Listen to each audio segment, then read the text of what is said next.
दूसरे रूप में आकर के दंड दे दे। वो बहुत रूप धारण कर सकता है, किसी व्यक्ति का, किसी अस्त्र का, किसी घटना का, किसी रोग का।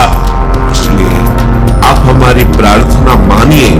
पहले ये छोड़िए कि तुम्हें कोई कष्ट दे सकता है या दे रहा है, वो तुम्हारा कर्म ही है, किसी भी रूप में आ सकता है। कई बार सुना है कि एक गौतमी नाम की बहुत बड़ी तपस्विनी थी, उनके एक ही पुत्र था, उसको सर्प ने काट खाया, मर गया। तो वहां की कुल भी उठा करके लाए और कहा, हे देवी, आपके पुत्र को काले सर्प ने काट लिया और वो मर गया। वो बहुत क्रोधित हुई और उनका, आज हम सर्पों को ही भस्म कर देंगे।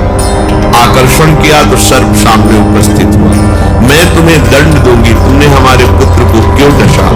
उनका, आप तपस्विनी हो, आप ऐसा कर सकती हो, पर मेरी प्रार्थना सुन लीजिए। मैं बिल्कुल अपने वश में नहीं था, मेरे ऊपर मृत्यु सवार थी इस बालक की, उस मृत्यु ने मुझे विवश करके कटवाया है।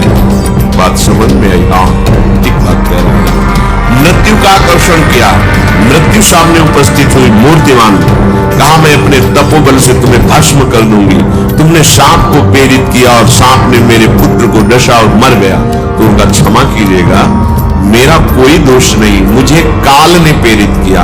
काल से प्रेरित होने के कारण मैं मृत्यु सर्प के ऊपर अपना सामर्थ्य करके, उसे वशीभूत करके उसे कटवाया और मर गया। ये बात सही है। काल का आकर्षण किया, काल भगवान उपस्थित हुए, आपने मेरे पुत्र को क्यों मरवाया? तो उनका, तुम्हारे पुत्र के कर्म से मैं प्रेरित था। काल किससे प्रेरित? तुम्हारे कर्म से, अर्थात तुम्हारे पुत्र के पूर्व कर्म से काल प्रेरित होकर काल ने मृत्यु को, मृत्यु ने सर्प को और सर्प ने डस लिया।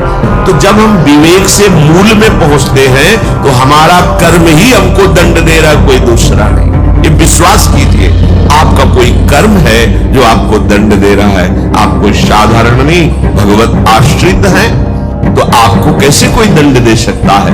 इसलिए एक उपाय है कि आपका वो कर्म नष्ट हो जाए जो दंड देने के लिए उद्यत है, उत्साहित है, वो है भगवान नाम, भगवद आश्रय। जिस समय आप अपने आप को और अपनी मानी हुई समस्त संबंध और भोग सामग्री को प्रभु के चरणों में समर्पित कर देंगे, अब किसी की ताकत नहीं कि वहां मनमानी कर सके। वो जो भी होगा प्रभु के विधान से होगा, और प्रभु के विधान को शरणागत सर झुकाकर स्वीकार करता है, चाहे वो कठोर रूप विधान हो या मृदु रूप विधान हो। मेरे प्रभु मेरा परम मंगल कर रहे हैं।